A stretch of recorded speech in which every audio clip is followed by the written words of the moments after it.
전 시간 될 때마다 유튜브에서 사연을 듣곤 하는 70대 애청자입니다.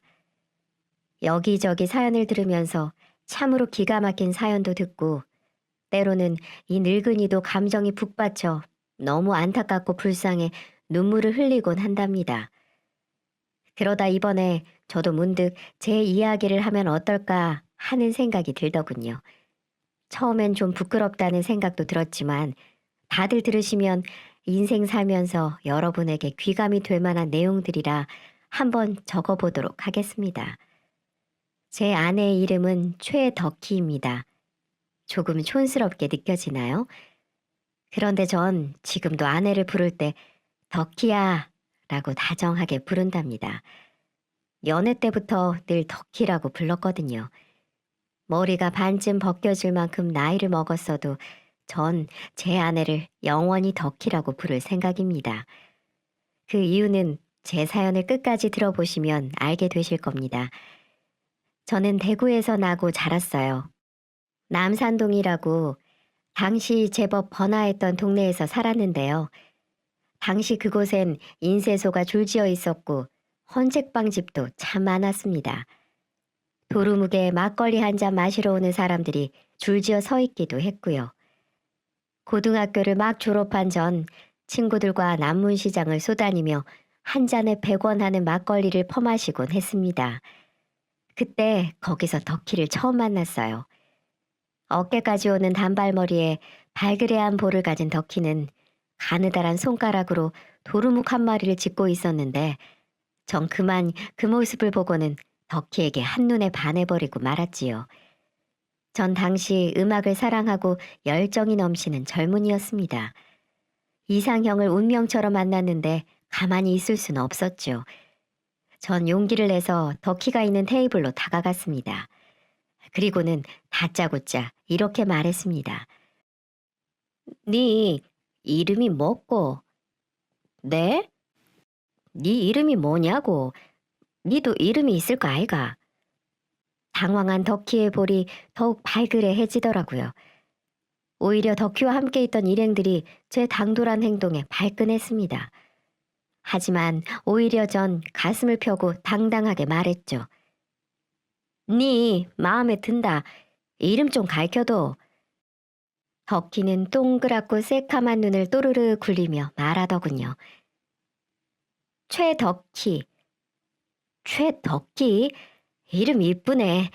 덕희야, 네 나랑 동성로 안 갈래? 내가 잘 아는 근사한 음악다방 있거든.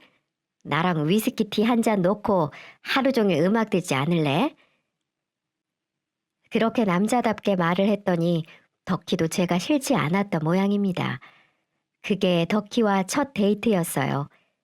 근데 우스웠던 건 뭔지 아십니까? 덕희는 이미 경북대학교 2학년 학생이었고 저는 이제 막 고등학교를 졸업한 까까머리 재수생이었다는 거죠. 연상녀인 줄도 모르고 그렇게 용감하게 대시를 한 것이었어요. 나중에 덕희한테 들은 얘기지만 당시 덕희는 테이블 너머에서 들려온 말소리를 듣고 제가 자신보다 어린 줄 알고 있었대요. 저와 몇 번 눈이 마주쳤는데 벌떡 일어나 데이트 신청을 하는 제가 너무 귀엽게 보였답니다. 어쨌든 그렇게 만난 우리 두 사람은 2번, 3번 만나면서 데이트를 했습니다. 극장에서 영화도 보고 중식당에서 맛있는 것도 먹었죠. 당시엔 오래된 음악 감상실도 있었는데 하루 종일 클래식이나 팝 음악을 듣기도 했습니다. 서로 좋아하는 것도 닮았고 생각하는 것도 닮았어요. 저보다 똑똑했던 그녀는 저에게 이런저런 것도 많이 가르쳐 주었고요. 인생에 대해서 깊이 생각해 본 적 없는 제게 살아가야 할 방향도 제시해 준 현명한 여자였죠. 저는 그런 덕희가 참 좋았습니다. 머리도 좋고 얼굴도 예뻤죠. 저는 덕희와 오래도록 만나고 싶었지만 군대가 제 발목을 잡았습니다. 영장이 턱하고 나왔는데 덕희가 눈에 밟혀 도무지 군대에 갈 마음이 생기지 않는 거예요. 만약 제가 군대에 가면 덕희가 고무신을 거꾸로 신을 것 같은 불안감 때문이었죠. 덕희야, 네 약속할 수 있지? 니 꼭 나만 기다릴 거제? 아니, 30개월 넘는 세월을 어떻게 너만 기다리니? 뭐? 그러면 나 군대 가 있는 동안 다른 남자를 만나겠다는 거가? 눈을 휘둥그레 뜬 제게 덕희가 해맑게 웃더라고요. 아니, 남자는 안 만날 거고 졸업시험 잘 보고 취직도 할 거야.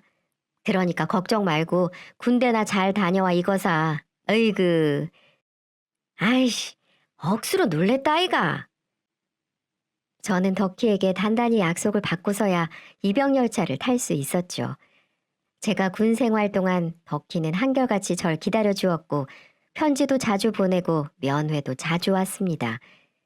길고 고된 군 생활을 잘 버틸 수 있었던 건 바로 덕희 때문이었죠. 저는 무사히 군 생활을 마칠 수 있었고 다시 덕희의 곁으로 돌아왔습니다. 제대를 한 저는 대학 가는 걸 포기하고 곧바로 취직을 했습니다. 사실은 음악 다방 하나 차리는 게 꿈이었거든요. 그런데 그런 꿈은 접어두고 인쇄소에 취직했어요. 왜냐고요? 빨리 자리를 잡아서 덕희랑 살고 싶었거든요.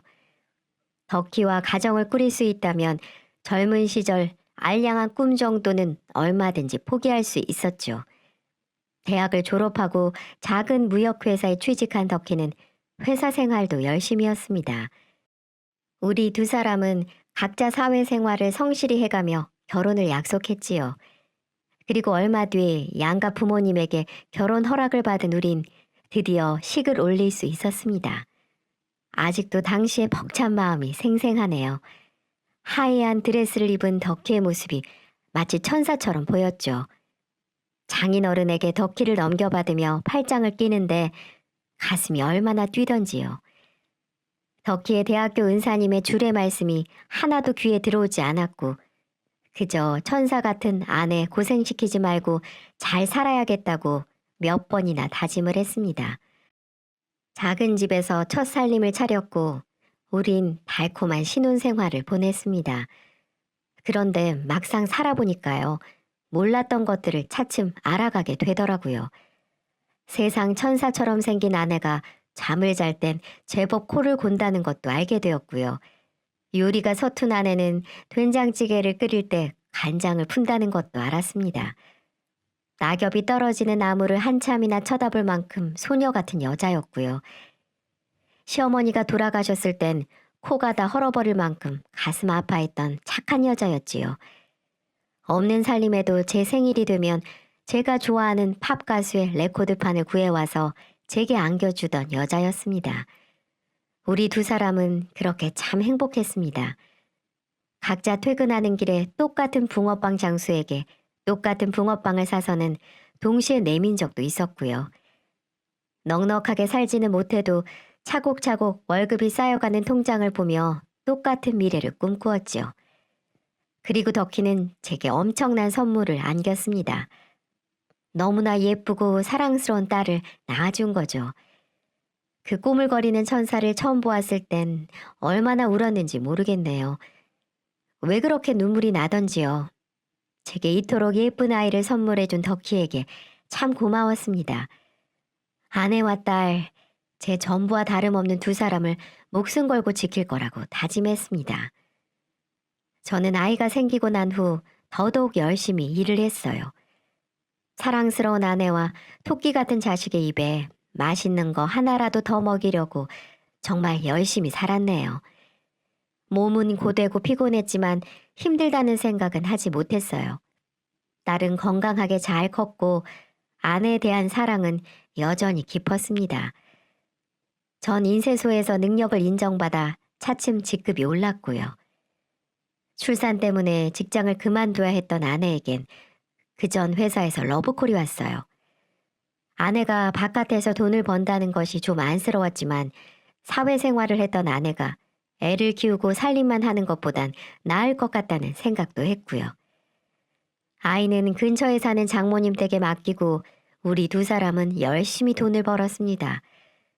우리 가정은 날이 갈수록 단단해져 갔고 남부럽지 않을 만큼 행복한 가정을 꾸려나갔습니다. 그런 우리에게 불행이 닥친 건 딸아이가 아장아장 걸음마를 하기 시작할 때쯤이었어요. 나 서울에 한번 다녀와야 할 것 같아. 서울? 서울은 왜? 대학 친구가 이번에 결혼하는데 꼭 와달라고 부탁을 하네. 안 본 지도 좀 됐고 가서 축하도 해줄 겸 보고 오려고. 아, 그래? 잘 됐네. 오랜만에 친구 얼굴도 보고 수다도 떨고 마음 편히 갔다 온나. 애는 내가 단디 볼 테니까 걱정 말고. 그래? 희정이 안 울리고 잘 볼 수 있겠어? 아이, 그럼 걱정하지 말래도. 덕희야, 니는 집 걱정 한 개도 하지 말고 친구 만나서 스트레스나 팍팍 풀고 와라. 믿어도 되나? 암만 믿어도 되지. 못 믿어온 눈으로 배시시 웃는 덕희를 가지 못하게 막았어야 했습니다. 하지만 그땐 꿈에도 몰랐죠. 그 얼굴이 덕희의 마지막 모습일 줄은 꿈에도 몰랐습니다. 아내는 이틀 일정으로 서울로 떠났어요. 첫날은 잘 도착했다는 연락을 받았는데요. 돌아오기로 한 둘째 날부터 연락이 오지 않더라고요. 그때까지만 해도 크게 심각하게 생각하진 않았습니다. 지금이야 휴대폰이 흔하지만 당시엔 공중전화에서 전화를 거는 일도 만만한 일이 아니었거든요. 때가 되면 잘 돌아오겠거니 그렇게 생각을 하고 말았죠. 하지만 시간은 점점 늦어졌고 아내는 집으로 돌아오지 않았습니다. 슬슬 걱정이 되며 뜬 눈으로 밤을 새웠죠. 날이 밝았는데도 덕희는 소식이 없었습니다. 저는 서랍장을 뒤져 아내의 서울 친구라는 사람의 연락처를 겨우 찾아낼 수 있었어요. 그 집에 전화를 걸어 아내의 행방을 물었는데 전혀 뜻밖의 답이 돌아오는 게 아니겠어요? 덕희요? 덕희가 아직도 도착을 하지 못했어요? 이상하네요. 분명 대구로 내려간다고 버스 터미널로 갔는데. 예? 그게 정말입니까? 분명 버스 터미널로 간 게 확실해요? 네, 확실히 그랬어요. 제가 택시까지 타는 거 봤는데. 정말 귀신이 고칼 노릇이었어요. 터미널에 갔다는 아내가 순식간에 증발해 버린 것이었죠. 가슴이 덜컥 내려앉더군요. 교통사고니 인신매매니 정말 안 좋은 생각이 마구 들며 혼란스러워졌습니다. 하룻밤을 더 기다리고 나서야 전 경찰에 실종 신고를 냈습니다. 경찰에선 신고 접수가 되었다는 말과 함께 단순 가출일지도 모르니 좀 더 기다려보자고 하더군요. 제가 아무리 그럴 사람이 아니라고 해도 경찰들은 딱히 별다른 조치를 취해주지 않았습니다. 그렇게 이틀을 더 보냈어요.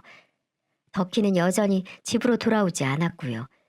불안한 마음에 어떻게 해야 할지 전혀 모르겠더군요. 아내에게 무슨 일이 생긴 게 분명했습니다.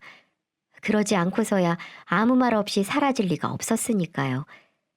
단순 가출일지도 모른다는 말에 잠시 의심도 해봤지만 만약 가출이었다면 짐을 단출하게 꾸려가진 않았겠죠. 집에 통장도 폐물도 모두 남겨뒀을 리가 없지 않습니까? 그래서 전 덕희가 가출을 한 건 아니라고 확신을 했습니다. 아니, 꼭 그런 게 아니라도 우리 둘 사이엔 아내가 가출을 할 만한 갈등이 없었으니까요. 누구보다 행복하게 살고 있었고 아내에겐 눈에 넣어도 안 아플 소중한 딸이 있었으니까요. 누구보다 딸을 생각했던 아내는 저희를 두고 가출이라든지 도망을 갈 일이 없었어요. 속절없이 시간은 흘렀고 저는 더 이상 가만히 기다릴 수가 없었습니다. 아내의 사진 한 장을 들고 서울로 올라갔죠. 아이는 장모님께 맡기고 도저히 가만히 있을 수가 없어 막무가내로 올라갔었죠.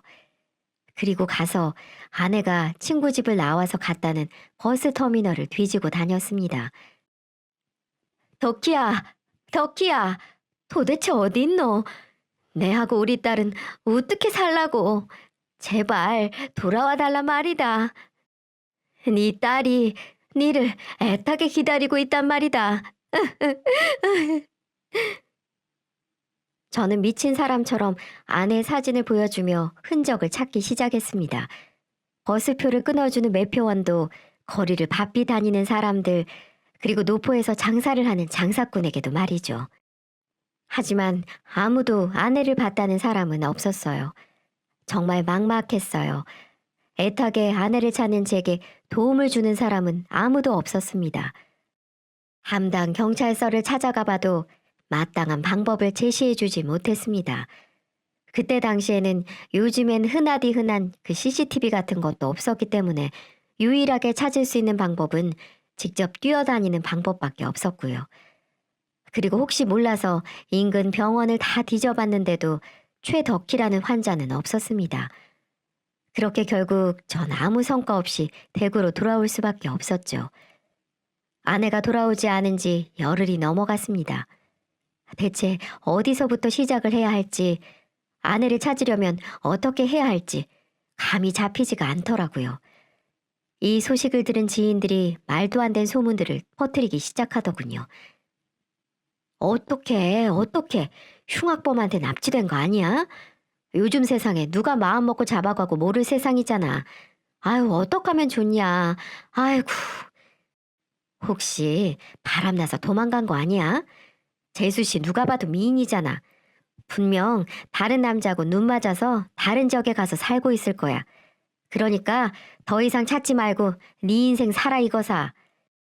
덕희 집안 아버지가 노름해서 큰 빚이 있다고 소문 돌던데 혹시 그것 때문 아니야? 아버지가 제 딸을 팔아넘긴 거 아니냐고. 아우 무서워라 무서워. 이렇게 유언비어를 터뜨리며 제 마음을 더 아프게 했습니다. 네가 봤나? 네가 우리 집사람 바람난 거 봤냐고. 내 아내는 그럴 사람도 아니고 지 자식 버리고 도망갈 여자도 아니다. 라고 말하며 주먹으로 그렇게 말한 놈의 면상을 때려 경찰서에 가서 유치장에 있기도 했었죠. 참 살고 싶지 않았습니다. 음식도 물도 일도 아무것도 먹고 싶지도 않고 하고 싶지도 않았어요. 전 매일을 울다 지쳐 쓰러져 잠들기를 반복할 뿐이었습니다. 그 어린 희정이도 엄마의 부재를 느끼고 있는지 빽빽 울기 일쑤였고요. 그렇게 한 달이 다 되어가자 제 인내심은 한계에 다다랐습니다. 제가 직접 찾지 않으면 누구도 나서서 아내를 찾아주지 않을 거라는 걸 깨달았습니다. 전 아이를 장모님에게 다시 맡겨두고 모아둔 돈을 찾았어요. 그리고 아내의 사진을 들고 인쇄소로 갔지요. 아내를 찾는다는 전단지를 한가득 인쇄해서 커다란 가방에 우겨놓고 다시 서울로 향했습니다. 낡은 여관방 하나를 잡아놓고 전단지에다가 여관방 전화번호를 써넣었습니다. 그리고 다시 버스터미널에서 전단지를 돌리기 시작했어요. 제 마음은 정말 필사적이었습니다. 사라진 아내의 행방을 알 수만 있다면 뭐든 다 할 수 있을 것 같았죠. 작은 단서라도 찾기 위해 새벽 일찍부터 밤늦도록 전단지를 돌리고 붙였습니다. 눈이 펑펑 쏟아져도 비바람이 불어도 빠짐없이 터미널을 돌았어요. 그렇게 2달을 꼬박 미친 듯이 살았고요. 하지만 제가 기다리는 소식은 어디에서도 들려오지 않더군요. 경찰서에서도 이래저래 조사를 해봤지만 실종자 단서가 전무하다면서 고개를 내젓더군요. 가끔 전화를 해온 사람들은 다 사기꾼 천지였습니다. 아내의 있는 위치를 알려줄 테니 먼저 돈부터 보내라는 인간들도 있더이다. 지금 당신 아내 동대문 방직 공장 근처에서 본 것 같은데 돈 입금하면 바로 위치 알려주겠소. 그런 전화를 받고 돈을 입금해주면 돈만 받고 자취를 감춰버리더군요. 어떻게 인간의 탈을 쓰고 그런 짓을 벌일 수가 있는지. 저의 애타는 마음을 이용해 먹는 그런 사람들 생각하면 정말 죽이고 싶었습니다. 저는 날이 갈수록 절망했습니다. 대체 왜 단란했던 우리 가정에 이런 일이 벌어진 건지 이해할 수가 없었죠. 이제는 제발 생사만이라도 알고 싶다는 생각이 간절했습니다. 덕희는 추위를 많이 타서 이 추운 날 길거리에 있으면 안 되는데 피부가 약해 찬바람을 조금만 맞아도 손이 트는 연약한 여자인데 대체 아내는 어디로 가버린 것일까요? 밥은 챙겨 먹고 있는 걸까요? 컴컴한 여관 골방에서 제 가슴을 얼마나 쳤는지 모르겠습니다. 답답한 마음에 이불을 뒤집어 쓰고 밤새 통곡을 했었죠. 그래도 덕희는 돌아오지 않았습니다. 조금씩 지쳐가더군요. 이미 망가질 대로 망가진 몸뚱아리, 아내를 찾는 동안에 제 몸무게는 15kg가 빠져 있었습니다. 허리띠가 맞지 않을 만큼 제 몸 상태는 최악으로 변해 있었어요. 제게는 힘도 정신 상태도 바닥이 되고야 말았습니다. 들고 온 돈도 전단지도 모두 떨어진 상태였고요. 이젠 댁으로 돌아올 수밖에 없었죠. 장모님 댁으로 가서 맡겨놓은 딸아이를 2달 만에 만났습니다. 그 사이 부쩍 컸더군요. 까칠해진 아빠 얼굴을 대번에 알아본 희정이는 제게 와락 안겼습니다. 딸아이를 부둥켜 안고 얼마나 울었는지 모르겠네요. 이렇게 생때 같은 자식이 기다리고 있는데 왜 아내는 돌아오지 않는 걸까요? 덕기를 기다리는 건 저뿐만이 아니었습니다. 처가 식구들도 목을 빼고 덕기 소식을 기다렸지요. 김서방, 덕기는 못 찾았는가? 아무 소식도 없어? 예, 장모님. 비슷한 사람을 봤다는 사람은 몇 번 있었는데 확인해 보니까 전부 덕기가 아니더라고요. 아이고, 아이고. 도대체 얘가 어디 있는 거야? 제발 살아만 있어다오 덕희야. 설마 무슨 큰일을 당한 건 아니겠지? 장모님, 우리 기다려봐요. 엄마, 그렇게 나약한 사람 아닙니다. 장모님은 마지못해 고개를 끄덕였지만 2분 모두 사라진 덕희를 체념하는 듯한 눈빛이었어요. 아마도 덕희가 어떤 납치를 당해 죽은 것이라고 생각하는 눈치였어요. 하지만 전 절대 그렇게 생각하지 않았습니다. 덕희는 저와 희영이를 내버려 두고 죽을 사람이 아니라고 믿었거든요. 분명 무슨 사정이 있어서 연락을 하지 못하는 거라고, 그래서 자신을 찾아주길 간절히 기다리고 있을 거라고 생각했어요. 바로 그날 밤 오래도록 비어있던 집에 돌아갔는데 전화벨이 울리더군요. 저는 떨리는 손으로 수화기를 잡았습니다. 여보세요? 덕희가? 덕희가? 아, 안녕하세요. 저 덕희 친구 되는 사람인데요. 예? 덕희 친구분이시라고요? 뜻밖의 전화는 덕희의 중학교 동창분이었습니다. 그분이 일부러 전화를 준 건 덕희의 모습을 본 것 같다고 말을 해주기 위해서였어요. 그게 정말입니까? 어디서 보셨는데요? 예? 그러니까 제가 일이 있어서 원주에 갔는데요. 원주 시내 근처에서 덕희를 봤어요. 네, 틀림없이 덕희였어요. 원주라고요? 그 친구가 본 덕희의 모습은 무척 이상했다고 했어요. 그리고 혼자가 아니었다고 했어요. 남자들 사이에서 위태롭게 있어 보인다고 했습니다. 참 이상하다고 생각을 했었는데 나중에 덕희의 실종 소식을 듣고 제게 연락을 한 거라고 말을 해주었죠. 참 이상한 일이었습니다. 왜 덕희는 연고도 없는 강원도 원주까지 갔을까요? 그리고 남자들이라뇨. 도대체 서울에서 실종된 사람이 왜 남자들하고 그곳에 있었을까요? 점점 불안을 느끼기 시작했어요. 이것저것을 따질 때가 아니었습니다. 저는 곧장 원주로 목적지를 바꿨고 친구가 덕희를 봤다는 원주로 향했습니다. 그곳에 도착을 하자마자 전단지를 들고 뛰며 덕희의 흔적을 찾기 시작했어요. 친구가 정말 보았다고 했으니 누군가 기억하는 사람이 있을지도 모릅니다.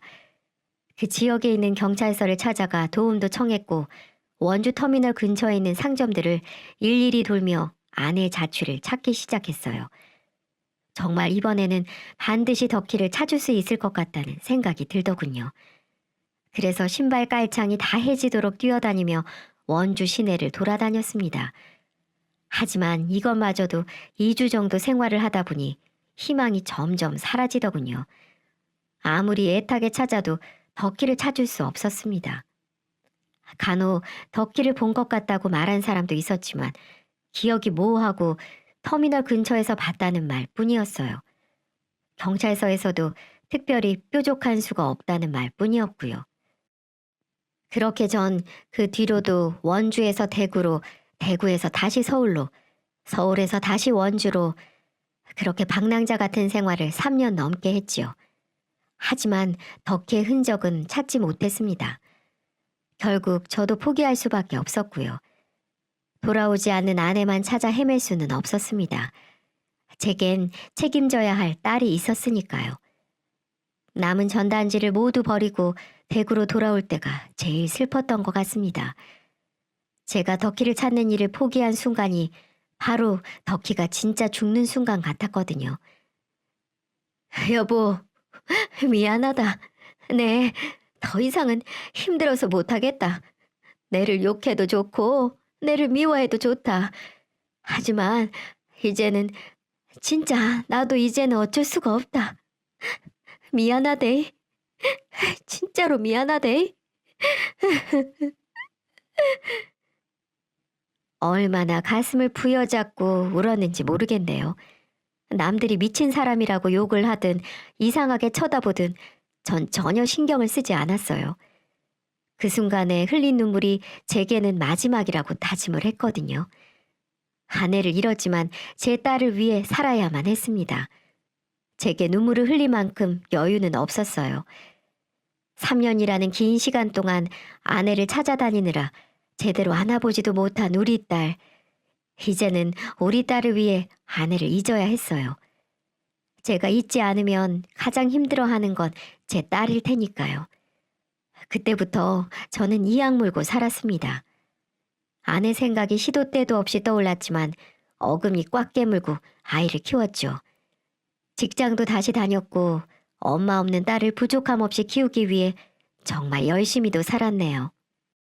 꿈에도 잊을 수 없는 아내를 가슴 깊숙한 곳에 넣어두고 딸을 키웠습니다. 그러다 보니 세월이 참 빨리 지나가더이다. 그렇게 40년 후 희영이는 좋은 남자를 만나 결혼을 했고 전 손자도 보았습니다. 아내를 잃어버린 지 40년이 다 되고 말았지요. 딸아이는 가끔 아빠를 버리고 간 엄마 생각 좀 그만하라며 잔소리를 합니다. 하지만 어디 그럴 수가 있나요?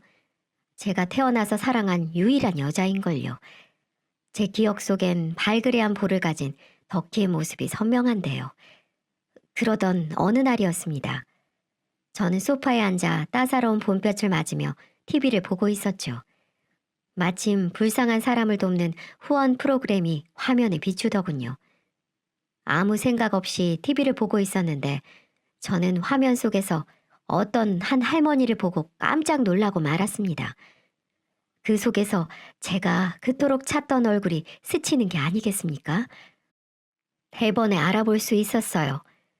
새카맣던 머리가 눈이 내려앉은 것처럼 하얘졌지만 곱디 고왔던 얼굴엔 주름이 깊게 패였지만 저는 한 번에 알 수 있었죠. 네, 맞습니다. 제 아내 덕희가 틀림없었어요.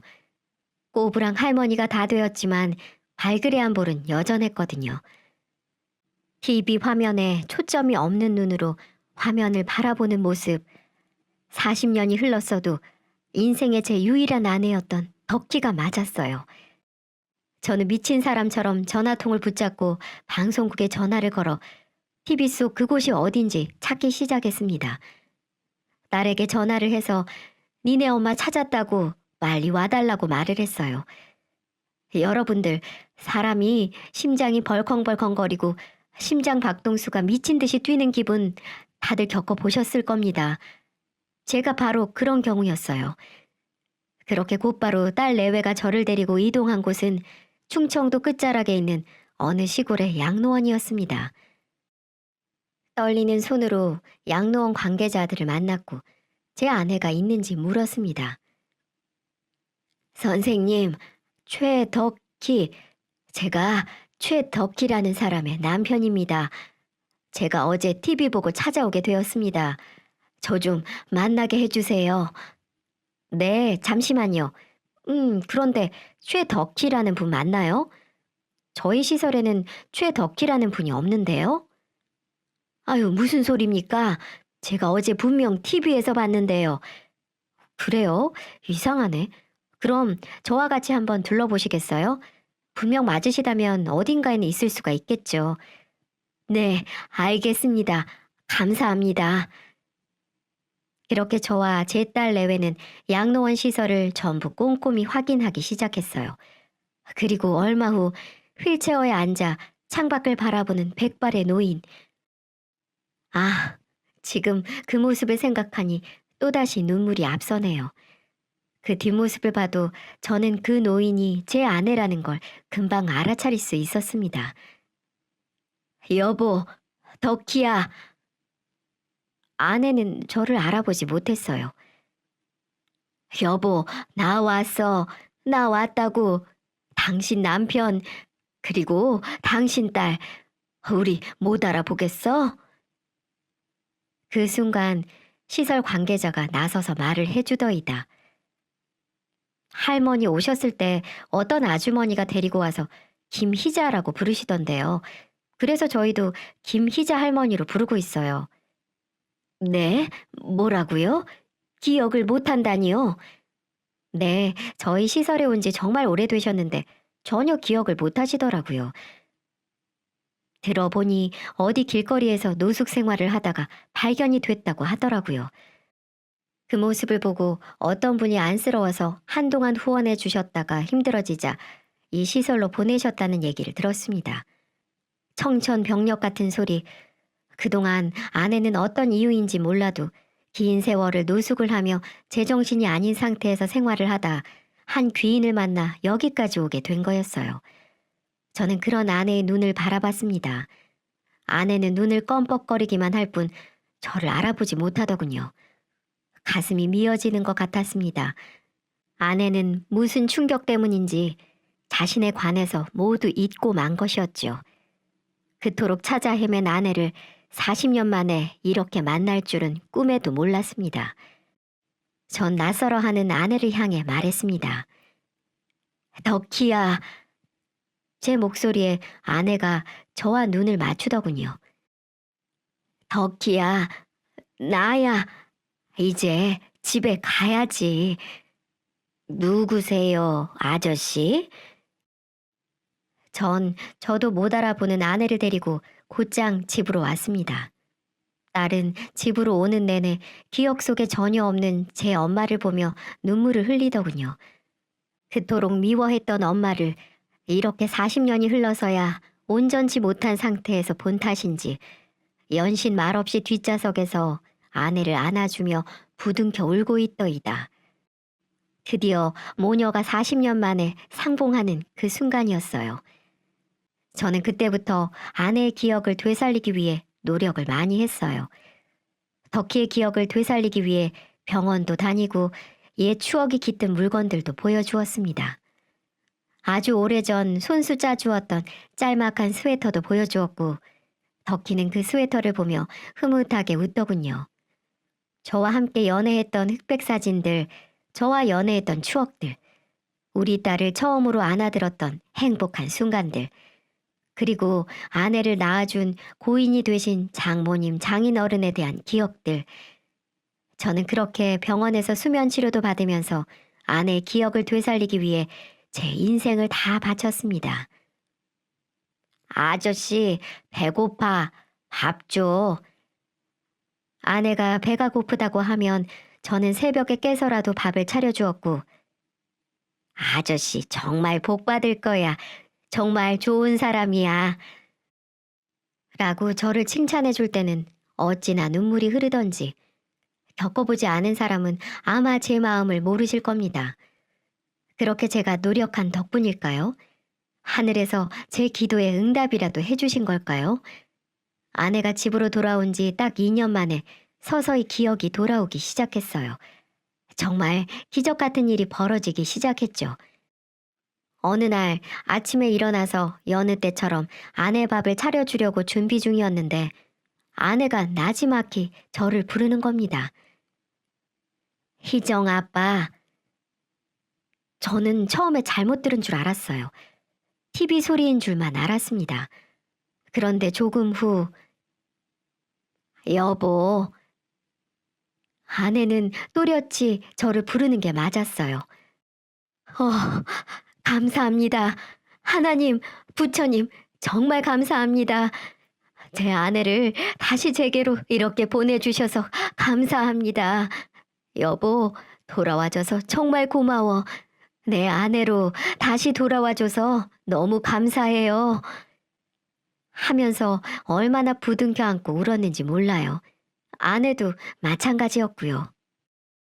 저는 곧장 아내를 데리고 병원으로 달려갔어요. 의사 선생님 말로는 조금씩 기억이 돌아온 걸로 보인다고 했어요. 기적입니다. 이렇게 오랜 기억이 돌아오는 게 힘든데 이게 아마 남편분의 정성과 노력이 아니었다면 꿈도 못 꿀 상황이었어요. 정말 축하합니다. 앞으로 심리치료 꾸준히 하고 지금처럼만 남편분이 해준다면 모든 기억이 돌아올지 몰라요. 정말 축하드립니다. 의사는 그렇게 제게 말해주며 제게 희망을 선사해 주었어요. 그리고 의사 말처럼 아내는 과거 일들을 정확히 기억해내기 시작하더군요. 여보, 우리 갔던 음악다방 기억나요? 지금 거기는 없어졌겠지. 그때 당신 철없을 때가 아직도 생생히 기억나네요. 우리 희정이, 우리 희정이가 이렇게 컸다니. 이 엄마가 돌봐주지 못해서 미안하구나. 엄마, 저 여기 있어요. 그런 말씀 하지 마세요. 이렇게 살아 돌아오신 것만으로도 정말 감사드려요. 모녀는 그렇게 뜨거운 눈물을 흘리더군요. 그리고 저는 어느 정도 시간이 흐른 후 40년 전에 도대체 무슨 일이 있었는지 물어봤어요. 아내는 그 이유를 묻자 갑자기 머리를 잡으며 경련을 일으키려고 했습니다. 그래서 처음에는 더 이상 묻지 않았어요. 아내가 제게 말하고 싶을 때 그때까지 기다려주기로 했습니다. 그리고 또 시간이 지나고 아내가 직접 얘기를 해주더군요. 아내의 얘기는 충격적이었습니다. 서울 친구 집에 갔다던 아내는 믿었던 친구에게 배신을 당한 거였어요. 서울에 올라간 순간 버스터미널에서 납치가 되었다고 했습니다. 아내 친구는 서울에 올라와 남자를 잘못 만나 사채 빚이 많았다고 했는데 그 빚을 갚지 못하자 아내를 서울로 불러 보증을 서게 하려는 목적으로 아내를 불러들인 거였습니다. 하지만 거기에서 완강히 거부한 아내는 집으로 돌아가겠다고 소리를 질렀고 그 과정에서 문제가 있었던 걸로 보였습니다. 남자들에게 폭행을 당하고 더 심한 짓들도 당한 걸로 보였어요. 한마디로 즐거운 마음으로 친구를 만나러 간 아내는 친구한테 배신을 당한 채 납치가 된 거였습니다. 아내가 서울에서 버스터미널로 향했다던 그 친구의 말은 새빨간 거짓말이었던 겁니다. 그 이후 아내는 전국을 돌아다니며 여기저기 술집에 팔려나가기 시작했고 남자들에게 감금 생활을 해야만 했다고 했습니다. 도망을 몇 번이나 쳐봤지만 계속 붙잡히기를 반복. 결국 그 과정에서 심한 구타와 폭력으로 인해 아내는 머리를 크게 다쳐 기억을 잃게 된 거였어요.